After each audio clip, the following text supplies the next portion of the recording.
यहाँ पर एक बहुत ही फेमस साहित्यकार हुए हैं, बहुत ही प्रसिद्ध साहित्यकार हुए हैं, जिनका नाम है कन्हैयालाल सेठिया। कन्हैयालाल सेठिया ये एक हिंदी के साहित्यकार हुए हैं। इनका संबंध कहाँ से है? इनका संबंध सुजानगढ़ से है। तो हम ये कह सकते हैं कि इनका संबंध है सुजानगढ़, और सुजानगढ़ कहाँ आता है? चुरू में आता है। ठीक है। और इन्होंने कई प्रकार की साहित्य रचना की है, और उन साहित्य रचनाओं में सबसे जो फेमस अपन कह सकते हैं वो है लील टांस। और इस लील टांस के लिए इनको क्या इनाम दिया गया था? इनको पद्मश्री का अवार्ड दिया गया था। और ये जो सेठिया को राजस्थान भाषा का भीष्म पितामह भी कहा जाता है। तो ये जो लील टांस है इसको हम ये कह सकते हैं कि लील टांस के लिए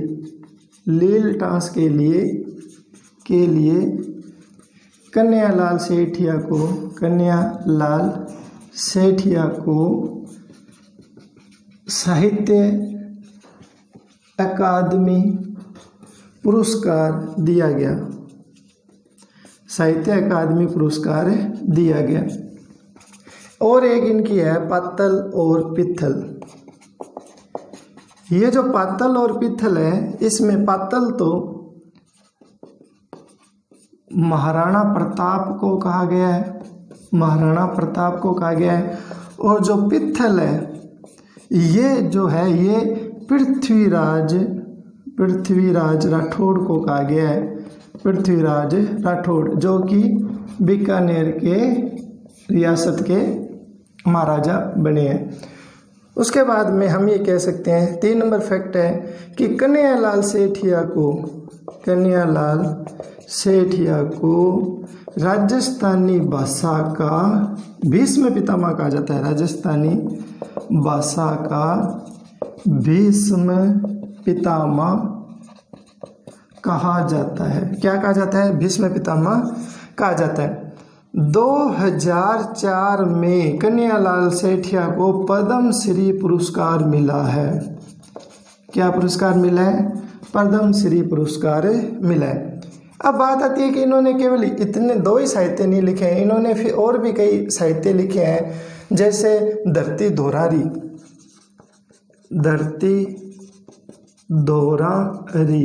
एक लिखा है मिंझर, एक इन्होंने लिखा है कू।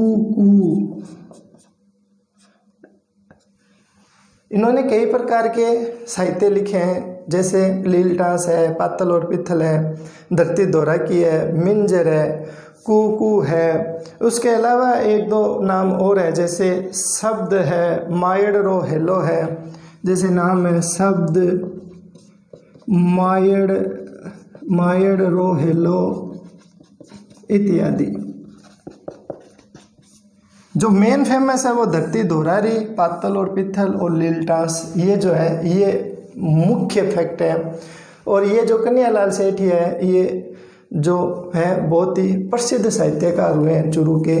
तो इसके बाद में हम नेक्स्ट बात करते हैं धर्म स्तूप। ये जो धर्म स्तूप है ये चूरू में स्थित है। ये जो धर्म स्तूप है ये कहाँ स्थित है? चूरू में है। इसको हम लाल घंटाघर भी कहते हैं। क्या कहते हैं इसे उपनाम है इसका लाल घंटाघर। अच्छा, लाल घंटाघर क्यों कहते हैं? क्योंकि ये लाल पत्थरों से निर्मित है। ये किससे निर्मित है?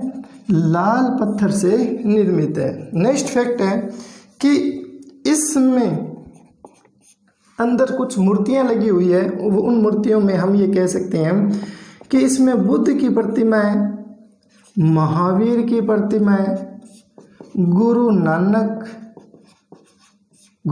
की प्रतिमा है। तो इस प्रकार इसमें कृष्ण की प्रतिमा है। तो इसमें कई प्रकार की प्रतिमाएं लगी हुई है।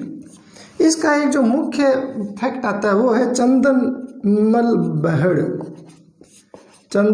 बहड़। अब ये पूछे कि चंदनमल बेहड़ का संबंध किससे है, तो हम कहेंगे चंदनमल बेहड़ का संबंध चूरू से है। चंदनमल बेहड़ ने क्या किया था, तो यहाँ पर सबसे पहले तिरंगा झंडा फहराया था। तो तिरंगा झंडा सबसे पहले किसने फहराया था, तो चंदनमल बेहड़ ने धर्म स्तूप पर तिरंगा झंडा फहराया था, तिरंगा झंडा फहराया था। ये फैक्ट सबसे इम्पोर्टेंट है। और चंदनमल बेहड़ ने, ये जो चूरू है ये पहले बीकानेर रियासत में आता था, और बीकानेर रियासत के अंदर उस समय जो रियासत के जो महाराजा थे वो थे शार्दुल सिंह। उनके टाइम में नहीं, गंगा सिंह थे उस समय, जिस समय चंदनमल बेहड़ ने क्या किया, बीकानेर एक दीर्घ दर्शन नाम से उन्होंने एक बुक लिखी, जिसमें उन्होंने बीकानेर रियासत की जो अत्याचार है उनकी पोल खोलने के लिए इन्होंने एक बुक लिखी थी। उनका नाम है बीकानेर एक दिग्दर्शन। बीकानेर एक दिग्दर्शन पुस्तक लिखी, जिसमें बीकानेर के अत्याचारों को क्या किया गया, बताया गया था। उस समय जो बीकानेर रियासत के जो राजा थे वो थे महाराजा गंगा सिंह थे। अब बात आती है कि उसी समय एक और जो दूधवा खारा नामक स्थान है, ये जो दूधवा खारा नामक स्थान है ये राजगढ़ के समीप है और ये चूरू में स्थित है। और ये पहले कहाँ आता था, पहले ये बीकानेर रियासत में आता था दूधवा खारा। तो पहले ये कौन सी रियासत में आता था, बीकानेर रियासत में। और उस समय बीकानेर रियासत में आता था, उस समय महाराजा कौन थे, उस समय महाराजा थे, बीकानेर रियासत में आता था उस समय महाराजा थे शार्दुल सिंह। और शार्दुल सिंह के टाइम में ये जो दूधवा खारा है, यहाँ पर एक किसान आंदोलन हुआ जिसे दूधवा खारा किसान आंदोलन कहते हैं।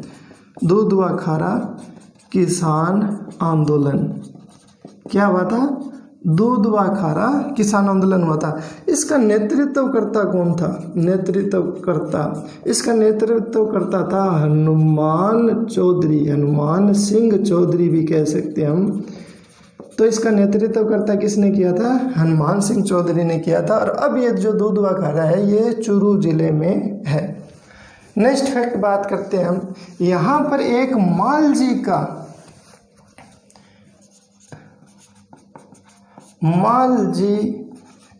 मालजी की हम हवेली कह सकते हैं, मालजी का कमरा कह सकते हैं। और इसका निर्माण किसने कराया था, मालचंद कोठारी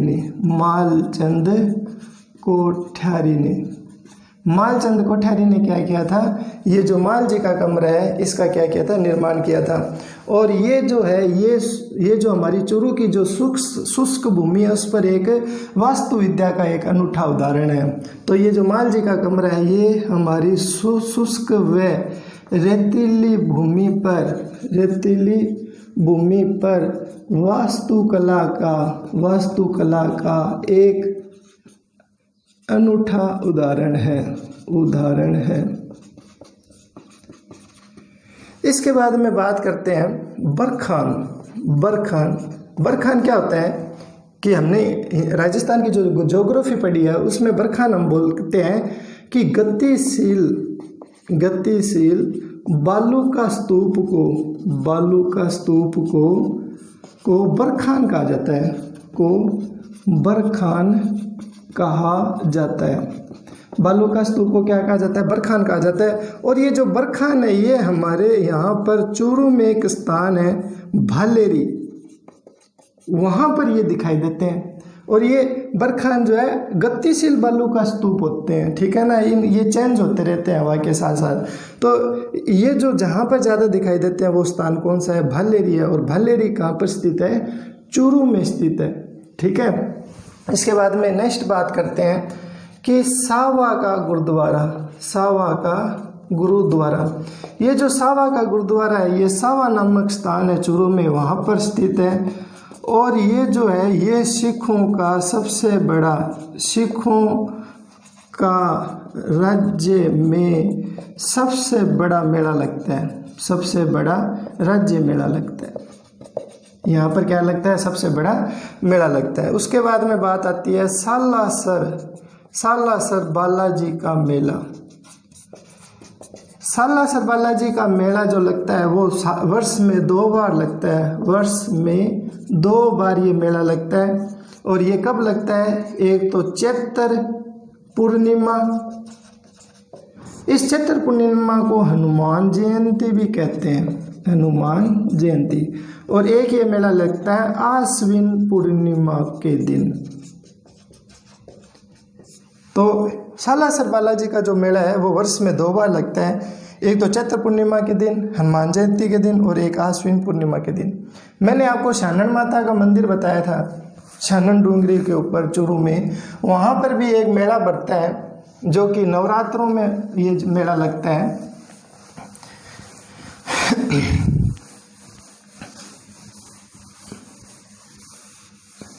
अब इसके बाद में हम बात करेंगे कि एक मेन फैक्ट है हमारा चूरू का किला।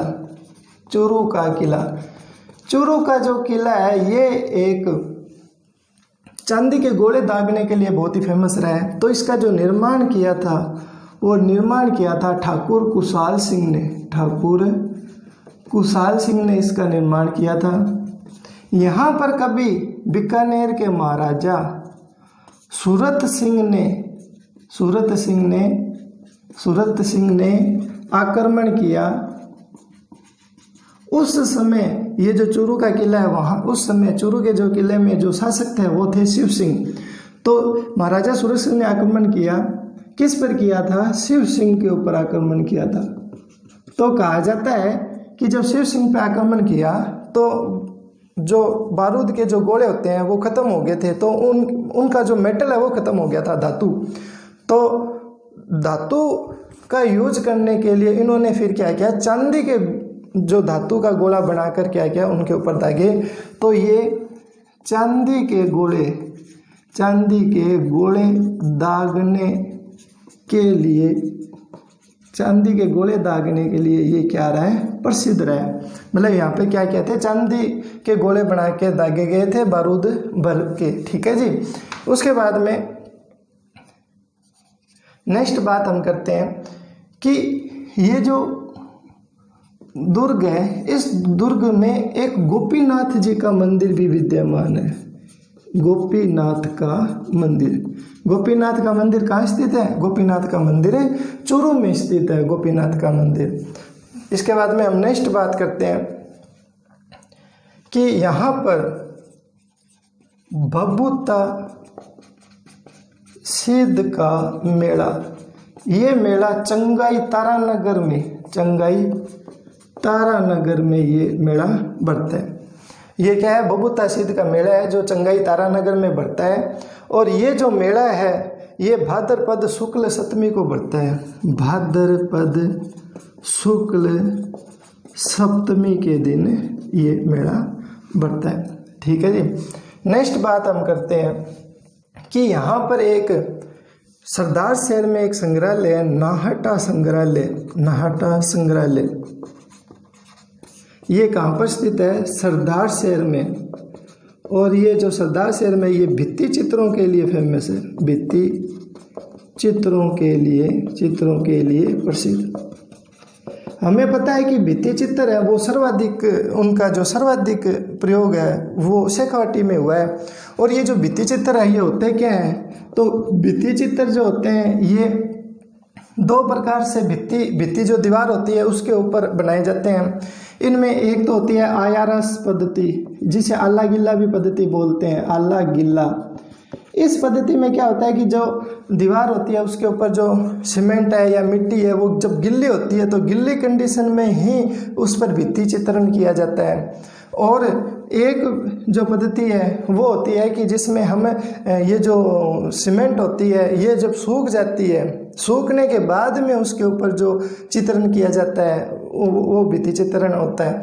तो भित्ति चित्र है इसके लिए सर्वाधिक स्थान है जो है वो शेखावाटी प्रसिद्ध है। बूंदी शैली जो है उसमें भी भित्ति चित्रण का काफ़ी उपयोग हुआ है। तो इसके बाद हम जब लोक कला करेंगे और जब हम शैलियों की बात करेंगे, चित्रकला शैली कौन सी कहाँ पर है, तो उसके बारे में बात करेंगे। तो आज के लिए ये हमारा जो चूरू जिला दर्शन है ये कंप्लीट हो गया है, और इसको आप लाइक करें, अपने दोस्तों के साथ शेयर करें और अच्छे नोट्स बनाएं। धन्यवाद।